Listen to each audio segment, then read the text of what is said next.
Hello friends, आज की video में हम लोग बात करेंगे वाटर रिसाइकलिंग थीम के बारे में। ये है रिसाइकलिंग सेक्टर का part two video. Part one में हमने ओवरऑल रिसाइकलिंग सेक्टर का ओवरव्यू देखा था, लिंक डाल दिया हूँ, देख लेना। अब हम लोग बात करेंगे यहाँ पे सिर्फ और सिर्फ वाटर रिसाइकलिंग का। मैं आपको different type of water recycling बताऊंगा। एंड हाँ, ये एक मास्टर क्लास है, तो आप अगर स्टॉक टिप के लिए आए हो तो ये वीडियो आपके लिए नहीं है। अगर आपको सीखना है, अच्छे से समझना है सेक्टर को, इंडस्ट्री को, इस सेक्टर में कौन कौन सी कंपनी काम करती है, किसे बेनिफिट हो सकता है इवेंचुअली, तो ये वीडियो आपके लिए है, ना कि स्टॉक टिप वालों के लिए।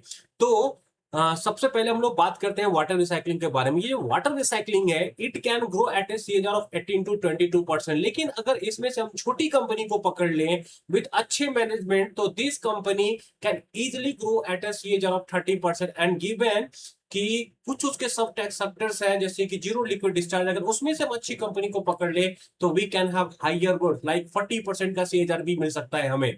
तो अब मैं चाहता हूं आपको वाटर रिसाइकलिंग के बारे में डिटेल में बताता हूं। तो वाटर रिसाइकलिंग का फर्दर आपको 5 टुकड़ा है। पहला कौन सा है? Sewage treatment plant. Sewage treatment plant जो सबसे सिंपल है, सबसे इजी है। तो उसमें क्या होता है, जो हमारा डोमेस्टिक वाटर होता है, फिर म्युनिसिपल बॉडीज वगैरह से जाता है, हाउसिंग सोसाइटी वगैरह से जाता है, होटल वगैरह का पानी जाता है, वो सब आपको सीवेज ट्रीटमेंट प्लांट के थ्रू क्लीन होता है, ठीक है। एंड उसे फिर डिस्चार्ज किया जाता है। तो सबसे सिंपलेस्ट फॉर्म ऑफ आपको प्योरिफिकेशन है या ट्रीटमेंट है वाटर का, वो है एसटीपी। ज्यादातर कंपनी आपको यहाँ पे देखेगी कोई की, क्योंकि यहाँ पे ना कोई टेक्निकल मोड वगैरह चाहिए नहीं। उसके बाद थोड़ा कॉम्प्लेक्स काम शुरू होता है, फिर आता है एफ्लुएंट ट्रीटमेंट प्लांट। यहाँ पे क्या होता है, आपको इंडस्ट्रीज का पानी क्लीन, कैसे टेक्सटाइल का पानी आएगा, फार्मा का पानी आएगा, वो सब क्लीन किया जाएगा। ईटीपी में ये होता है effluent treatment plant. And then आपको होता है कॉमन इफ्लुएंट ट्रीटमेंट प्लांट। देखो क्या होता है, इसी का एक अपग्रेडेड वर्जन है कॉमन इफ्लुएंट ट्रीटमेंट प्लांट। तो इफ्लुएंट ट्रीटमेंट प्लांट में क्या हुआ, आपको केमिकल कंपनी सबका आया, टेक्सटाइल का आया, पेंट कंपनी सबका आपको कचरा आया, और जिसको क्लीन किया जाएगा यहाँ पे। ईटीपी में एक आएगा। कॉमन इफ्लुएंट ट्रीटमेंट प्लांट में क्या होगा, अक्रॉस सेक्टर्स आएगा, अक्रॉस इंडस्ट्री आएगा, कुछ फार्मा का आएगा, कुछ टेक्सटाइल का आएगा, तो ऐसे करके होता है। मैं आगे डिटेल में आपको बताऊंगा, फिलहाल मैं शॉर्टकट बता रहा हूं। तो ये हो गया कॉमन इफ्लुएंट ट्रीटमेंट प्लांट। इसका अपग्रेडेड वर्जन है कॉमन इफ्लुएंट ट्रीटमेंट प्लांट। बहुत सारे एक जगह जाएंगे। जीरो लिक्विड डिस्चार्ज में क्या होगा, जीरो लिक्विड डिस्चार्ज इसी का एक आपको अपग्रेडेड वर्जन है, जो है ना। आपको कॉमन इफ्लुएंट ट्रीटमेंट प्लांट में क्या होता है कि वाटर जो है, ऐसा नहीं कि पूरी तरह से निचोड़ लिया जाता है वहां से। जीरो लिक्विड डिस्चार्ज में क्या होगा, एक एग्जांपल से समझो कि कॉमन इफ्लुएंट ट्रीटमेंट प्लांट में क्या होगा, मान लो 100 लीटर पानी है, तो उसमें से 95 लीटर पानी को निकाल लिया जाएगा। लेकिन जीरो लिक्विड डिस्चार्ज में मेक श्योर किया जाएगा कि 98 to 99% तो कम से कम निकाला ही जाए। एंड वहीं पे क्या होगा, जीरो लिक्विड डिस्चार्ज के बाद आता है जीरो मटेरियल डिस्चार्ज। ये एम होना चाहिए यहाँ पे, तो जीरो मटेरियल डिस्चार्ज होगा। तो जीरो मटेरियल डिस्चार्ज में क्या होता है कि जितना भी यूजफुल मटेरियल है, उसको भी पानी के साथ साथ आपको निकाल लिया जाता है, रिसाइकल कर लिया जाता है। तो आई होप कि आपको समझ में आया होगा। इसका अपग्रेडेड वर्जन है ये, इसका अपग्रेडेड वर्जन है ये। यहाँ पे 99% वाटर निकाला जाता है। एंड जो उसके बाद आपको कचरा बचता है, उससे निकाला जाता है सॉल्ट वगैरह, मिनरल्स वगैरह, जो कि कहलाता है जीरो मटेरियल डिस्चार्ज। यहाँ पे बहुत सारी कंपनी पहुंच चुकी है आज के टाइम पे। जेडएमडी पे बहुत सारी कंपनी रिसर्च कर रही है। तो जो बड़ा पैसा बन सकता है अपने आप को, अपने को रिसाइकलिंग सेक्टर में, वाटर रिसाइकलिंग सेक्टर में, वो बन सकता है जीरो लिक्विड डिस्चार्ज की कंपनी में, जिसका कि कोई मोट हो आज के टाइम पे। एंड वो कंपनी जो कि छोटी हो, क्योंकि देखो बड़ी कंपनी, मान लो एक कंपनी है, बहुत बड़ी कंपनी है, उसका एक सब टुकड़ा है अगर जीरो लिक्विड डिस्चार्ज, तो वहां पे ज्यादा बड़ा बिजनेस नहीं आएगा। फॉर एग्जाम्पल बता देता हूं, कोई कंपनी है जो ऑलरेडी 10,000 करोड़ का रेवेन्यू कर रही है, अगर वो जीरो लिक्विड डिस्चार्ज को 50% के सीजर से भी बढ़ा ले, एंड उसका बेस सिर्फ 100 करोड़ है, तो कितना बड़ा डेल्टा आएगा उस कंपनी के लिए, समझो आप। कॉमन सा मैथ्स है, करके देख लो। तो हमें ऐसी कंपनी को ढूंढना है जो जेडएलडी में हो, जीरो मटेरियल डिस्चार्ज में हो, और जिसका फ्यूचर में सीएजीआर अच्छा रह सकता है, एंड उसका ज्यादा बड़ा बिजनेस जेडएलडी एंड जेडएमडी से आता हो। इस बात को समझो। इस वीडियो में वैसी ही कंपनी को हम लोग ढूंढेंगे। एक बार मैं शॉर्ट में आपको बता देता हूं कि इन चारों पांचों प्लांट के लिए आपको कचरा आता कहां से है, पानी कहां से आता है। जैसे सीवेज ट्रीटमेंट प्लांट के लिए हाउसिंग एंड रेसिडेंशियल से, देन आपको अगेन होटल एंड कमर्शियल आपको एसटीपी को फीड करता है, हॉस्पिटल आपको, देन आपको textile factory, effluent treatment plant, और ये लोग आपको कॉमन इफ्लुएंट ट्रीटमेंट प्लांट को भी फीड करते हैं। तो आगे जाता हूं, रीड कर लो इसको पॉज करके। अब मैं आपको प्रोसेस बताऊंगा। ये जो मैं बता रहा हूं ये बहुत उनके लिए बता रहा हूं जिनको की बहुत क्यूरियोसिटी है प्रोसेस वगैरह समझने का एंड सेक्टर को समझने का। देखो मैं आपको ना एक चीज बताऊंगा, अभी आगे वीडियो में दिखाऊंगा कि कैसे एक सेक्टर के रिसर्च से आप दूसरे सेक्टर्स के मल्टी बैगर ढूंढ सकते हो। जैसे आज के टाइम पे रिन्यूएबल में थोड़ा स्लो डाउन आया है, तो स्लो डाउन क्यों आया है? ग्रिड मॉडर्नाइजेशन की वजह से। तो वो कंपनी पैसा बना सकती है जिसको कि ग्रिड, जो कि आज के टाइम पे ग्रिड मॉडर्नाइजेशन पे काम कर रही है। तो समझो एक कंपनी का बोतल नेक या एक सेक्टर का आपको रिसर्च से कहीं दूसरे सेक्टर के भी मल्टी बैगर निकल के आ सकते हैं। तो इसी वीडियो में मैं आपको बताऊंगा एंड ये प्रोसेस आपके थ्रू आपको पता चल जाएगा। तो देखो सीवेज ट्रीटमेंट प्लांट में क्या होता है, इसका सोर्स क्या है? रेसिडेंशियल जो हमारे आपके घर होते हैं, कमर्शियल मॉल्स वगैरह हो गया, इंस्टीट्यूशन हॉस्पिटल्स एंड स्कूल्स वगैरह हो गया, ये सबसे जो पानी आपको डिस्चार्ज होगा ना वो जाता है सीवेज ट्रीटमेंट प्लांट में, क्योंकि ये हार्मफुल नहीं होता है, इसमें केमिकल नहीं होता है। हाँ कुछ वेस्ट होता है, देन आपको सोप वगैरह हल्का ही होता है, पर वो उतना भी हार्मफुल नहीं है। तो सबसे पहले क्या किया जाएगा, इस पानी से आपको जो है, क्योंकि प्लास्टिक वगैरह में मिक्स्ड होता है, कुछ स्टिक्स वगैरह भी होता है, तो वो सबको पहले फिल्टर किया जाएगा, तब बचेगा आपको पानी। पानी में क्या किया जाएगा, हैवियर पार्टिकल होता है लाइक सैंड, ग्रिड चैम्बर में डाला जाएगा। तो जो सैंड वगैरह होता है उसको देखते हो ना, अगर आप पानी को ज्यादा देर तक छोड़ दोगे तो सैंड वगैरह नीचे जमा हो जाता है, जो हैवियर पार्टिकल है तो वो नीचे जमा हो जाएगा। थर्ड में क्या आता है, प्राइमरी, यहाँ पे प्राइमरी क्लैरिफायर है। तो यहां पे क्या होगा, suspended solid settle down by gravity, then उसके बाद वहां पे बायोलॉजिकल रिएक्शन होता है, एयर इज सप्लाइड एंड वहां पे क्या होगा, बैक्टीरिया वगैरह उसको तोड़ेगा वेस्ट वगैरह को, ठीक है, तो वो भी जाके नीचे बैठ जाएगा, तब आपको अच्छा पानी बचेगा। जो अच्छा पानी को यूज किया जाता है, ड्रिंकिंग वाटर नहीं बनेगा यहां से, गार्डनिंग के लिए, फ्लशिंग के लिए, इंडस्ट्रियल यूज वगैरह के लिए किया जा सकता है। फिर नीचे में जो बच रहा है उसको यूज किया जा सकता है आपको फार्मिंग वगैरह में, एंड डिस्पोज भी किया जा सकता है सेफ्टली डिपेंडिंग अपॉन नॉर्म्स वगैरह। तो आई होप कि आपको समझ में आया होगा क्या क्या प्रोसेस है। ये उतना इंपॉर्टेंट नहीं है, लेकिन मैं आपको दिखाऊंगा आगे जाके जेडेल्टी के टाइम पे कि कैसे यहां से हमें मल्टी बैगर मिल जाएगा अगर हम लोग अच्छे से रिसर्च करेंगे। अब हम लोग इफ्लुएंट ट्रीटमेंट प्लांट देखते हैं। तो यहाँ पे क्या होता है, कौन कौन से प्रोसेस देखो। सबसे पहले क्या होता है ना कि स्क्रीनिंग करके आपको प्लास्टिक वगैरह निकाला जाता है, कुछ लकड़ी वगैरह होता है तो उसको निकाल के सेपरेट कर दिया जाएगा। इसका सोर्स क्या है, आपको dyeing industry, chemical industry, pharmaceutical, ये सब आपको सोर्सेज होते हैं। और यहाँ पे क्या होता है कि एक इंडस्ट्री का आपको पानी आएगा, कॉमन इफ्लुएंट में क्या होगा, मल्टीपल इंडस्ट्री से एक साथ आ जाएगा। तो उसके बाद क्या होता है, सबसे पहले में क्या किया जाएगा, लकड़ी को अलग किया जाएगा, प्लास्टिक को अलग किया जाएगा। सेकंड स्टेप में आपको इक्वलाइजेशन टैंक का यूज किया जाएगा। देन आपको पीएच एडजस्टमेंट होगा। यहाँ पे पीएच एडजस्टमेंट आई थिंक आपको पता होगा, ज्यादा एसिडिक होता है तो उसको नॉर्मल बनाने के लिए आपको बेस डाला जाता है ताकि रिएक्ट करके आपको वाटर बन जाए क्लीन, ठीक है। एंड उसके बाद क्या होता है, केमिकल रिएक्शन किया जाता है। Chemical are added to remove suspended solid, colour, oil and grease. I hope कि अंडरस्टूड है। फिर उसके बाद microorganism break down organic matter, organic waste जो होगा उसके अंदर उसको ब्रेक करेगा माइक्रो ऑर्गेनिज्म वगैरह। देन क्लैरिफायर होता है। देन उसके बाद क्या होगा, आपको sand filter, carbon filter, remove remaining small particles. And जो लास्ट स्टेप होता है उसमें इस वाटर को यूवी ट्रीटमेंट दिया जाता है या फिर क्लोरीन से ट्रीटमेंट किया जाता है ताकि जो बैक्टीरिया है वो मर जाए। उसके बाद यहाँ पे आ गया स्लज। ये स्लज को या तो सेफ डिस्पोजल किया जाता है, देन अगेन एग्रीकल्चरल में यूज किया जाता है। अगेन इसका क्या है, रीयूज हो सकता है गार्डनिंग में, आपको कूलिंग टावर्स वगैरह में, फ्लशिंग वगैरह में। एंड ये थिकनर के साथ क्या किया जाता है, सॉरी ये जो आपको स्लज बना है यहाँ पे उसको भी मल्टीपल स्टेप से प्रोसेस किया जाता है एंड आपको बनाया जाता है ड्राई स्लज। आई होप कि आपको ये प्रोसेस समझ में आया होगा। अब आते हैं हम लोग कॉमन इफ्लुएंट ट्रीटमेंट प्लांट पे। तो यहाँ पे क्या होता है, सबसे पहले आपको बहुत सारे इंडस्ट्री से प्लांट पानी आएगा यहाँ पे। तो इनलेट एंड स्क्रीनिंग, पहले तो वो प्लास्टिक वगैरह को हटाएगा, फिर आपको जो कुछ लकड़ी वगैरह आ जाएगा उसको हटाएगा। देन क्या करेगा, देखो यहाँ पे ना बहुत जगह से पानी आ रहा है तो उसको इक्वलाइज किया जाएगा। उसके बाद पीएच एडजस्टमेंट होगा यहाँ पे। देन केमिकल ट्रीटमेंट यूज होगा जिससे क्या होगा, रिमूव होगा suspended solid, oil, colour and happy metals. I hope कि आपको ये समझ में आ रहा होगा। देन यहाँ पे क्या होगा, माइक्रो ऑर्गेनिज्म का यूज किया जाएगा जो कि ब्रेक करेगा ऑर्गेनिक मैटर को, तब नीचे में सॉलिड बैठेगा। तब यहाँ पे क्या होगा, फिल्टरेशन किया जाएगा, डिसइंफेक्शन किया जाएगा। तो ये कंपोनेंट पे आप रिसर्च कर सकते हो, फिल्टरेशन में क्या क्या यूज होता है, यहाँ पे भी छोटे कंपनी ढूंढ सकते हो। ऐसे बनता है मल्टी बैगर।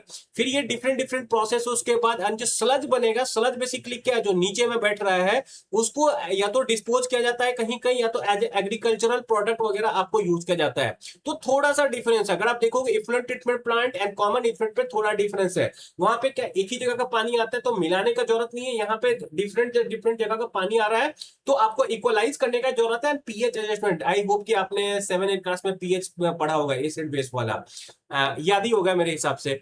तो ये इस पानी का किस लिए यूज हो सकता है, reuse in process, gardening, cooling tower, flushing वगैरह के लिए, नॉर्मल यूज के लिए यूज किया जा सकता है इसको। ड्रिंकिंग अभी भी नहीं है ये।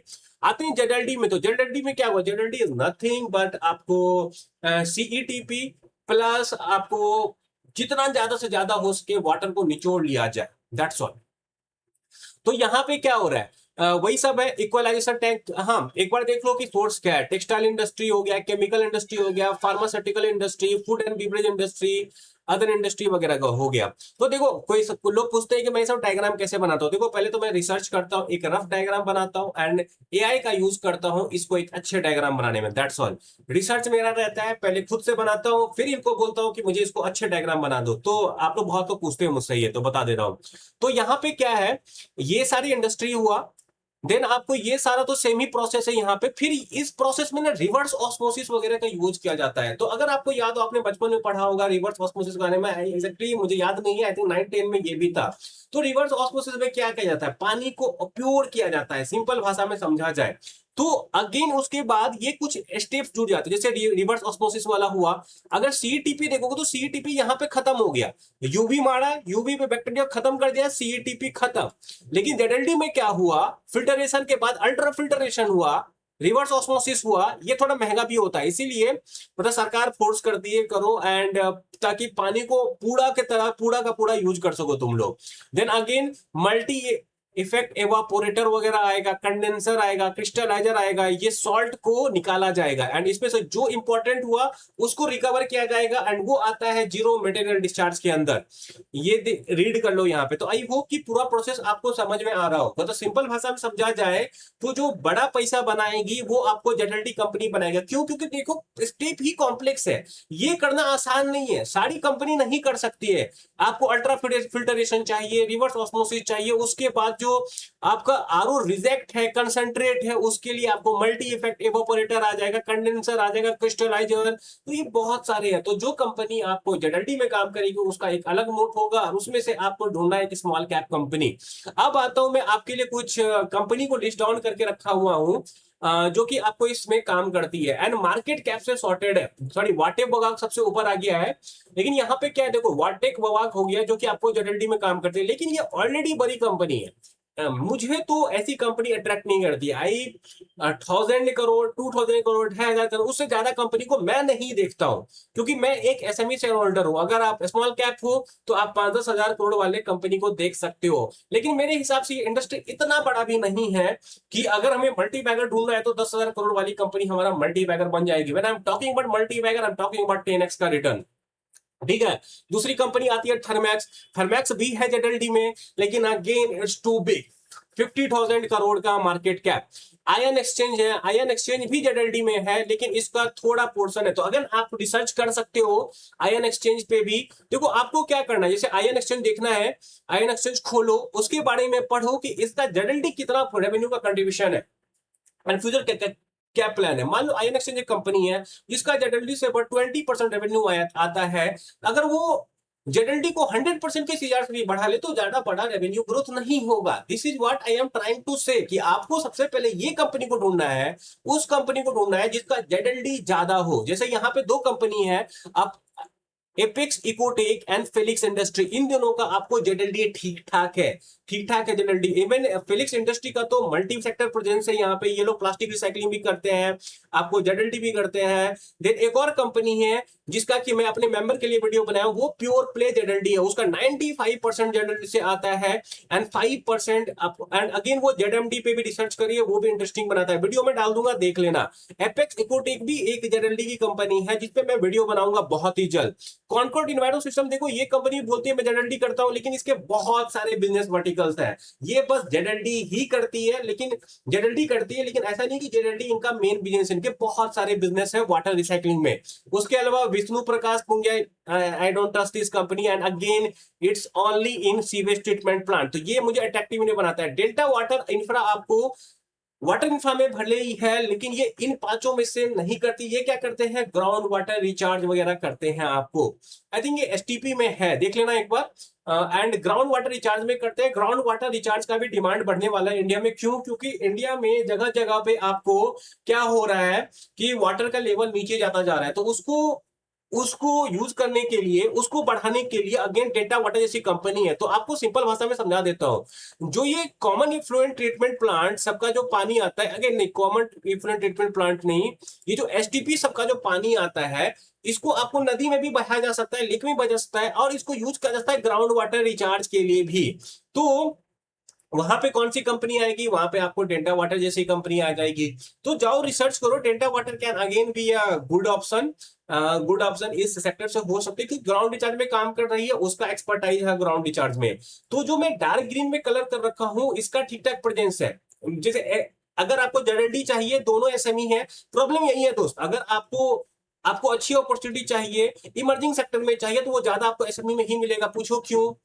क्योंकि वो स्टार्ट हो रहा है सेक्टर, राइट? तो उसमें छोटी छोटी कंपनी ही होगी। I hope you are getting what I am trying to से।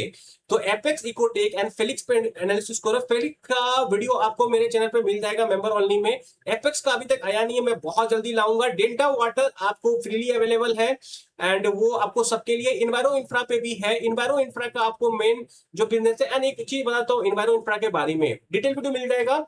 ये आपको रिन्यूएबल की तरफ भी जा रही है, वाटर इंफ्रा पे तो है ही है, इसका भी आपको प्रेजेंस है एसटीपी ईटीपी जेडएलडी में भी है, लेकिन जेडएलडी उनका उतना बड़ा बिजनेस नहीं है।